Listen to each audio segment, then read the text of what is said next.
नमस्कार, crime news में आपका स्वागत है। आपके साथ मैं हूं शिप्रा झा। अगले आधे घंटे तक हम आपको बताएंगे बिहार और झारखंड की हर वो वारदात जिसका सीधे आपसे सरोकार है। पूछेंगे पुलिस प्रशासन से सवाल, देना पड़ेगा हर एक जुर्म का जवाब। करेंगे छोटी से छोटी वारदात की गहनता से पड़ताल। तो चलिए शुरू करते हैं खबरों की पड़ताल।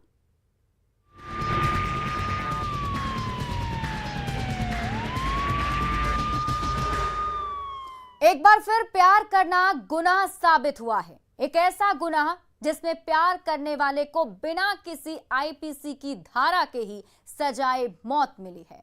देखिए प्यार के दुश्मनों की पूरी दास्तान। बेटी का प्यार दुश्मन बना परिवार।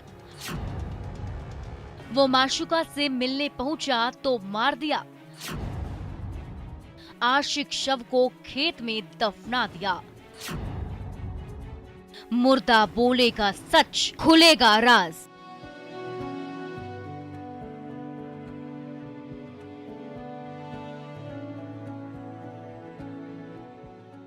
ये इश्क भी अजीब चीज है जिसे ना कोई समाज कबूल करता है, ना घर परिवार मानता है, लेकिन प्यार करने वाले इन सारी बंदिशों को तोड़कर इजहार मोहब्बत कर बैठते हैं। जब परिवार को पता चलता है तो कोहराम मच जाता है। अपने जान के दुश्मन बन बैठते हैं और समाज में झूठी शान के लिए कर देते हैं बड़ा गुनाह। कुछ ऐसा ही हुआ है कैमूर में, जहां एक प्रेमिका को प्यार करना इतना महंगा पड़ा कि परिवार वालों ने उसके आशिक का ही कत्ल कर दिया और शव को धान की खेत में दफना दिया। अनुसंधान के क्रम में आया कि राम केवल राम है, उनकी बेटी के साथ मृतक का कुछ प्रेम प्रसंग चल रहा था। इस क्रम में राम केवल राम द्वारा अपनी बेटी की अप्रैल में शादी भी कर दी गई थी। वापस लड़की अपने मायके आई हुई थी। ये मृतक जो है ये उसके घर में घुस गया था। फिर बाप बेटे द्वारा मिलकर उसकी पिटाई की गई, जिस क्रम में उसकी मृत्यु हो गई। फिर ले जाके ये लोग खेत में उसके शव को गाड़ दिया। जब पुलिस को पता चला तो पूरे गांव में खलबली मच गई। रात के अंधेरे में मोबाइल की रोशनी में जमीन की खुदाई होने लगी। लोगों का हुजूम उमड़ पड़ा। जब जमीन से मिट्टी हटी तो लड़के का नग्न शव दिखा। इसके बाद की तस्वीरें आपको नहीं दिखा सकते हैं क्योंकि ये तस्वीरें आपको विचलित कर देगी। आपकी रूह कांप जाएगी, कलेजा हलक से बाहर निकल आएगा। आपके जहन में कई सवाल कौंधने लगेंगे। सवाल ये कि क्या किसी से प्यार करना गुनाह है? क्या प्यार करने की सजा ऐसी मिलती है? कोई इतनी दर्दनाक मौत कैसे दे सकता है? क्या दकियानूसी सोच के बीच प्यार अपराध है? ये वो तमाम सवाल हैं जो इस वारदात के बाद लोगों को सोचने पर मजबूर कर देते हैं। घटना के बारे में बताया जा रहा है कि भभुआ थाना क्षेत्र के खनाव गांव का रहने वाला राम प्रकाश जायसवाल राम केवल राम की बेटी से प्रेम प्रसंग करता था। शादी के बाद भी लड़की से अक्सर मिलने पहुंच जाता था। वारदात वाली रात भी वो अपनी प्रेमिका से मिलने पहुंचा था, लेकिन उसे ये नहीं पता था कि उसका काल उसकी राह देख रहा है। मौत बनकर हुआ भी ऐसे ही। स्याह रात में जैसे ही माशुका के घर आशिक की दस्तक हुई, घर वालों के कान खड़े हो गए। लड़की के भाई और पिता ने मौका देखते ही मजनू को पकड़ लिया। उसके बाद पीट पीट कर उसकी हत्या कर दी। मामला मर्डर का है। हाँ, काहे मर्डर? तो हमारे घर में आया था डॉक्टर। कब? तो आकर घर में छेड़खानी कर रहा था। किसके साथ? मेरी बहन के साथ। अच्छा। इसके लिए हम लोग पकड़े तो भाज रहा है। मैं भी घर में से आकर देखा तो भाज रहा है, तो लगे मारने उसको। शादी हो जाने के बाद 3 बार भगा कर लेके लाख मना किए नहीं किए। उधर युवक के घर नहीं आने से घर वाले परेशान थे, हैरान थे। जब युवक घर नहीं लौटा तो परिजनों ने थाने पहुंचकर एफआईआर दर्ज कराई, जिसके बाद पुलिस अनुसंधान में पता चला कि प्रेम प्रसंग में युवक की हत्या कर दी गई। पुलिस ने त्वरित कार्रवाई करते हुए प्रेमिका के भाई और पिता को गिरफ्तार कर लिया और शव को जमीन से निकालकर पोस्टमार्टम के लिए भेज दिया है। लेकिन जिस तरह से प्यार के दुश्मनों ने इस खूनी वारदात को अंजाम दिया वो बेहद ही खतरनाक, खौफनाक और डरावना है। दोनों ने दिलेरी से अपना जुर्म भी कबूल कर लिया। हर जुर्म की दस्तक होती है तो समझ जाता है वो बच जाता है, जो झुक जाता है उसका अंजाम यही होता है। इसलिए सावधान रहें, सतर्क रहें। न्यूज़ 18 के लिए कैमूर से प्रमोद कुमार की रिपोर्ट। एक तरफा प्यार में पागल एक सनकी आशिक ने प्रेमिका के इनकार करने पर ऐसे रास्ते को अख्तियार किया, वो अपराधी बन गया और निकल पड़ा माशूका को मारने। लेकिन कहते हैं ना, जाको राखे साइयां मार सके ना कोई। लड़की की किस्मत ने साथ दिया और वो बच गई। देखिए इस रिपोर्ट में एक तरफा प्यार में चाकू के 4 वार की दास्तान। एक तरफा प्यार में प्रेमिका पर वार, 4 बार सनकी आशिक नाकाम। माशूका की बाल बाल बची जान। सनक में अपराधी बना मोहम्मद हुसैन।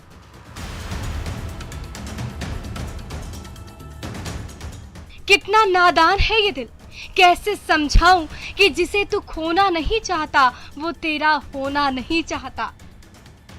कुछ ऐसा ही हुआ है दानापुर में, जहां एक तरफा प्यार में पागल एक प्रेमी ने अपनी माशूका पर वार कर उसे जख्मी कर दिया है, वो भी सिर्फ इसलिए कि प्रेमिका ने उसके इश्क के इजहार को इनकार कर दिया।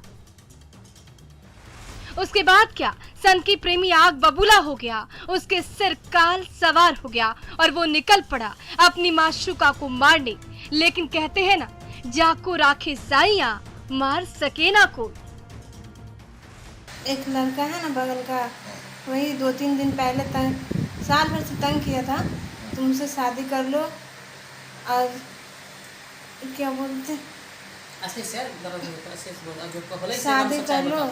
गलत फहमी मतलब कर रहा था, वो मेरे साथ गलत करने का कोशिश कर रहा था। 2-3 बार मारबो किया है सर, वो हमको गलत करने के लिए जब देखता अकेले मारबो करता था सर। अस्पताल में स्ट्रेचर पर दर्द से कराहती, जिंदगी और मौत के बीच सांसें गिनती ये युवती अपने एक तरफा प्यार करने वाले पागल प्रेमी की शिकार हुई है। उसके ना कहने की सजा सनकी आशिक ने ऐसी दी कि वो ताउम्र याद रखेगी। वैशाली जिले के गरौल थाना क्षेत्र का रहने वाला मोहम्मद नसीम हुसैन पीड़िता से एक तरफा प्यार करता था।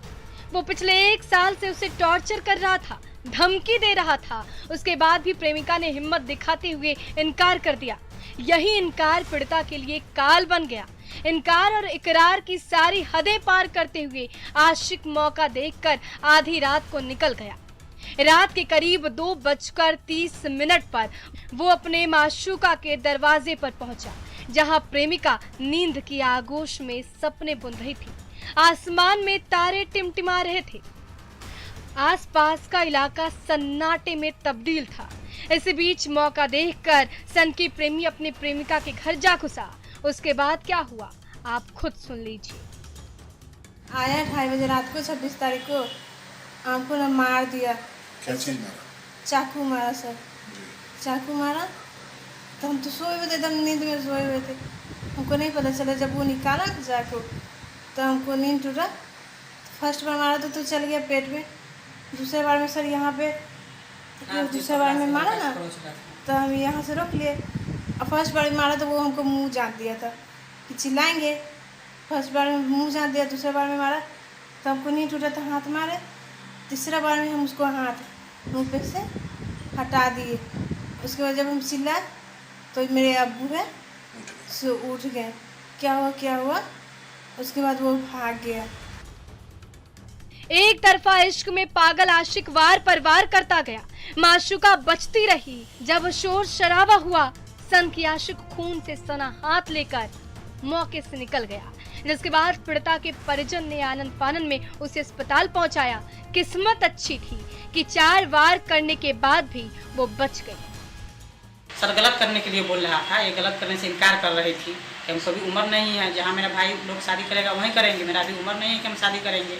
बार इसको जी टॉर्चर कर रहा था। पहले से ही उसका छेड़खानी का मामला 2 सालों से चल रहा था लड़का जो कर रहा था लड़की के साथ। लेकिन उस रात ये सोई हुई थी और जबरन आके सोए हुए अवस्था में चाकू मारा और फिर वार करने लगा तो ये हाथ से अपना रोकी। खबर मिलते ही पुलिस भी मौके पर जा पहुंची और पीड़िता का बयान दर्ज कर सन की आशिक के तलाश में जुट गई। लेकिन एक तरफा प्यार में मोहम्मद नसीम हुसैन ने जो रास्ता अख्तियार किया, उसका दरवाजा जन्नत नहीं सलाखों में खुलता है। अब ना तो वो माशूका का दीदार कर पाएगा और ना ही खुली हवा में सांस ले पाएगा। उसने जो किया वो अपराध है, जुर्म है, उसकी सजा तो उसे मिलेगी ही। अब देखने वाली बात होगी कि पुलिस कब तक उसे सलाखों के पीछे पहुंचाती है। न्यूज़ 18 के लिए दानापुर से अमरजीत शर्मा की रिपोर्ट। अगली खबर सासाराम से है, जहां करगहर के रूपैठा गांव में अंशु प्रिया नामक एक नवविवाहिता की संदिग्ध हालत में मौत हो गई। बताया जाता है कि 5 महीने पहले ही उसकी शादी हुई थी, वो प्रेग्नेंट भी थी। ये भी बताया जाता है कि 30 अप्रैल 2021 को ही अंशु प्रिया की शादी रूपैठा गांव में हुई थी। ससुराल वालों का कहना है कि पति पत्नी में आए दिन झगड़ा हुआ करता था। उसी झगड़े के कारण अंशु प्रिया ने घर में ही फंदे से लटक कर फांसी लगाकर खुदकुशी कर ली। जबकि मृतक लड़की के भाई नीतीश का कहना है कि हाल ही में उसकी बहन से उन लोगों की बात हुई थी तो कोई वैसा विवाद नहीं था, लेकिन अचानक सूचना मिली कि अंशु प्रिया ने फांसी लगा ली है और उसकी मौत हो गई। मृतक महिला के भाई ने बताया कि 21 साल अंशु प्रिया का पति उसके साथ मारपीट करता था। भाई का आरोप है कि उसकी बहन की गला दबाकर हत्या की गई है, जबकि ससुराल वालों का कहना है कि अंशु प्रिया ने खुदकुशी की है। पुलिस ने फिलहाल शव को बरामद कर पोस्टमार्टम के लिए सासाराम के सदर अस्पताल भेज दिया है और मामले की छानबीन में जुट गई है। सर वो लोग में अपने में टेंशन था मर्द और पति पत्नी का, और वो फांसी लगा के मर गई। अंशु प्रिया नाम था। उनके ससुर मतलब रामजी सिंह छोटे ससुर हैं। कहाँ की घटना है? रूपैठा का। कौन थाना? प्रगर थाना। फांसी लगा ली है या कुछ और किया गया? नहीं, फांसी कपड़ा से लगाई थी। इन लोगों का आरोप है कि नहीं आप लोगों के द्वारा किया गया? नहीं, फांसी लगाई। घटना हुआ दरअसल 10 दिन पहले से उनको पीट रहे थे। उनके बाद कॉल की थी, सब बात की थी चाची से, सबसे मतलब परिवार से, फैमिली से बात हुआ था। तो बोल रही थी उनको मार रहे थे, पीट रहे थे। कौन मार रहा था? उसका हस्बैंड मार रहे थे। उसके बाद शाम को एक घटना हो गया, आज ही रात में 10 बजे लगभग। क्या हुआ है? बोल रहे हैं कि फांसी लगा ली है, लेकिन फांसी लगा हुआ नहीं है, वो गला दबा हुआ है। औरंगाबाद के एसपी कांतेश कुमार मिश्र की तस्वीर का गलत इस्तेमाल कर साइबर अपराधियों ने 20,000 की ठगी कर ली। इस बात का खुलासा तब हुआ जब ठगी के शिकार शख्स ने एसपी से मिलकर इसकी जानकारी दी। एसपी ने बताया कि फेक आईडी बनाकर ठगी के इस मामले की जानकारी मिलते ही एक प्राथमिकी नगर थाने में दर्ज करा दी गई है और गहनता से इस पूरे मामले की जांच चल रही है। नहीं, हमारे आईडी को हैक नहीं किया गया था। किसी व्यक्ति ने हमारे आईडी के कोई फोटो से एक नया अकाउंट बना के बहुत लोगों को फ्रेंड रिक्वेस्ट भेजा गया था। इसी में एक व्यक्ति द्वारा बताया गया कि 20,000 रुपये की उनसे ठगी कर ली गई। इस मामले को ध्यान में रखते हुए एक मामला दर्ज किया गया है टाउन थाना में और हम अनुसंधान कर रहे हैं कि इस व्यक्ति को पकड़ा जाए और जो भी कानूनी कार्रवाई इसमें की जाएगी।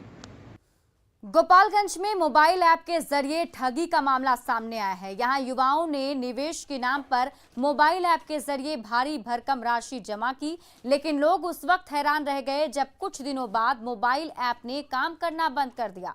हालांकि पीड़ितों ने अभी तक कोई लिखित शिकायत दर्ज नहीं कराई है। जानकारी दे रहे हैं संवाददाता मुकेश कुमार। गोपालगंज में मोबाइल ऐप के जरिए कुछ लोगों से लाखों रुपए नहीं बल्कि करोड़ों रुपए के जो है वो उगाही की गई और लोगों से पैसे लगाए गए और दावा किया गया इस मोबाइल ऐप के ज़रिए उन्हें प्रतिदिन एक फिक्स आमदनी दी जाएगी। लेकिन जब लोगों ने पैसा निवेश किया और एक दो नहीं बल्कि हज़ारों लोगों ने पैसा निवेश किया और जब पैसा लोगों ने निवेश किया उन्हें एक दो दिन के लिए पैसे भी आए, लेकिन उसके बाद जब इन लोगों ने जब ऐप खुला तो वो ऐप खुलना बंद हो गया। हम आपको कुछ लोगों से बात करेंगे, जानने का प्रयास करेंगे कि कौन कौन सा ऐप था, कौन कौन सा ऐप था, कैसे पैसा मिलता था आप लोगों को? एक्चुअली एक रेफर कोड हम लोग को आया, हमारे दोस्तों ने भेजा, तो जज बाइक करके पहले आया। तो उसमें क्या हुआ कि पैसा लगाना था 500 5,000 अपने मतलब हैसियत के हिसाब से। तो ऐप में, हाँ ऐप में, अब वो भी गूगल पे के थ्रू लगाना था, डायरेक्ट अमाउंट पे नहीं था। और वो क्या कर रहा था, तो मैंने भी 5,000 रुपया लगाया उसमें, तो मुझे पर डे 348 रुपया आता था। वो घंटा के हिसाब से वो लोग देते थे, जोड़ के 24 घंटा में 348 आ जाता था। तो वैसे ही कॉन्फिडेंस बढ़ता रहा और आता रहा, तो हम लगाते रहे। और फिर बाद में एक दिन ऐसा हुआ कि ऑटोमेटिक ऐप बंद हो गया और उसका लिंक भी नहीं खुल रहा था, जो पैसे थे उसमें वो सब लेकर चला गया। मेरे पास जज बाइक था जिसमें हमने 5,500 रुपये इन्वेस्ट किया था। मुझे प्रतिदिन 348 ऐसे मिल रहा था और रेफरल करने पे उसका कमीशन भी मिल रहा था। मैंने लगभग 1 महीना चलाया, अच्छा इनकम हुआ। तो उसके जस्ट 1 महीना चलाने के बाद से मेरे पास फिर एक लिंक आया जीवन नाम से, जीवन फाइनेंशियल लिमिटेड। मैंने जो भी जज बाइक से कमाया हुआ था मैंने जीवन में अपना लगा दिया। लगाने के बाद से मुश्किल से 3-4 दिन चला, उसके बाद से वो भी लेकर भाग गया। जैसे जज बाइक बंद हुआ उसके 2 दिन के बाद से जज बाइक जीवन बंद हुआ, दोनों ऐप बंद हो गए। तो इस तरह से गोपालगंज में हज़ारों लोगों से लगभग करोड़ रुपए की उगाही हुई है और साइबर फ्रॉड के जरिए लोगों का पैसा जो है जो साइबर कंपनियां वो लेकर के फरार हो गई। सबसे बड़ा सवाल है कि अभी तक किसी ने लिखित शिकायत दर्ज नहीं कराई है। अगर लिखित शिकायत दर्ज कराई गई होती तो पुलिस पूरे मामले की छानबीन कर रही होती। और लगातार न्यूज़ 18 लोगों से अपील कर रहा है कि वो ऐसे किसी भी फर्जीवाड़े में न फंसे हैं। मुकेश कुमार, न्यूज़ 18 गोपालगंज। नवादा में उत्पाद विभाग की टीम ने भारी मात्रा में विदेशी शराब को जब्त किया है। उत्पाद विभाग ने गुप्त सूचना के आधार पर गारो बिघा गांव में एक कंटेनर से शराब को जब्त किया। जब पुलिस मौके पर पहुंची तो शराब तस्कर मौके से फरार हो गए। छापेमारी के दौरान पुलिस ने एक कंटेनर और 150 पेटी विदेशी शराब जब्त की है। जब्त शराब की बाजार कीमत 10 लाख रुपए बताई जा रही है। उत्पाद ने अज्ञात लोगों के खिलाफ मामला दर्ज कर लिया है। उत्पाद विभाग को गुप्त सूचना मिली थी कि गारो बिघा गांव में एक कंटेनर से शराब उतारा जा रहा है, जिसके तहत हम लोग छापेमारी किए, जिसमें एक कंटेनर को जब्त किया गया, जिसमें भारी मात्रा में विदेशी शराब को जब्त किया गया और कारोबारी भागने में सफल रहे। रांची के लालपुर इलाके में संत जेवियर कॉलेज की छात्रा ने 15 मंजिला अपार्टमेंट से कूदकर खुदकुशी कर ली है। छात्रा के बैग से सुसाइड नोट मिला है। छात्रा विनीता कुमारी न्यू हिल एरिया बरियातू की रहने वाली थी। पुलिस को मिले सीसीटीवी के फुटेज में छात्रा सीढ़ी से अपार्टमेंट के ऊपर जाती हुई दिखाई भी दे रही है। 2 तस्वीरें मैं आपको दिखा रहे हैं, एक सीसीटीवी फुटेज है और एक छात्रा के बैग से जो नोट मिला है वो उस वक्त गार्ड जो है वो मौजूद था, लेकिन वो सो रहा था। बताया जा रहा है कि छात्रा अपार्टमेंट के छत पर जाकर वहां से छलांग लगाकर उसने अपनी जान दे दी। फॉरेंसिक टीम के साथ पुलिस मामले की जांच में जुटी हुई है। वहीं मृतक के पिता ने हत्या की आशंका जताई है।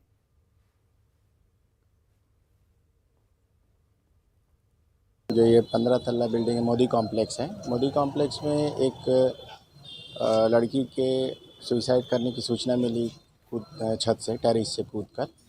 सूचना के पश्चात हम लोग आकर देखे कि एक लड़की जो है नीचे गिरी हुई है और चूँकि काफ़ी हाइट है, 15 तल्ला, तो बॉडी मतलब पूरी तरह से ये हो गई है, फ्रैक्चर हो गया, हाँ डैमेज हो गई है।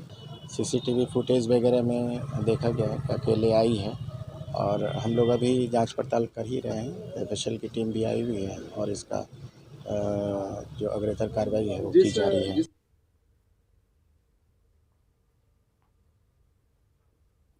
और अब सवाल ये है कि क्या छात्रा किसी वजह से परेशान थी? क्या इसलिए उसने सुसाइड किया है? कोई परेशानी थी उस छात्रा को? सुसाइड नोट में छात्रा ने आखिर क्या लिखा था? ये भी एक अहम सवाल है कि सुसाइड नोट से क्या कुछ इंफॉर्मेशन मिल रहा है। पुलिस की जांच में अब तक क्या सामने आया है कि क्या ये हत्या है या आत्महत्या? फिलहाल पुलिस क्या कुछ इस पर जानकारी निकाल पाई है।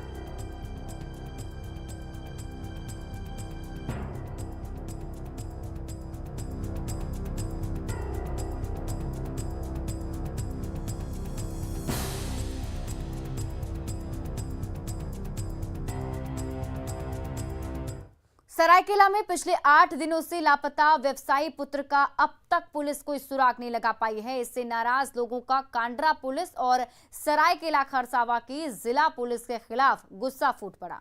परिजनों के साथ पूरा कांड्रा बाजार खड़ा दिखा और कांड्रा थाने का घेराव कर जोरदार प्रदर्शन भी किया गया। परिजनों ने पुलिस की कार्यशैली पर सवाल उठाते हुए सामूहिक आत्मदाह की चेतावनी दी। आपको बता दें कि 29 साल के मनीष अग्रवाल 8 दिनों से लापता हैं और उन्हें खोजने में पुलिस नाकाम है। एसपी ने टीम गठित कर खोजने का निर्देश भी दिया है, लेकिन अब तक पुलिस के हाथ खाली हैं। ऐसे में लोगों के सब्र का बांध टूट गया और लोगों ने थाने का घेराव कर दिया।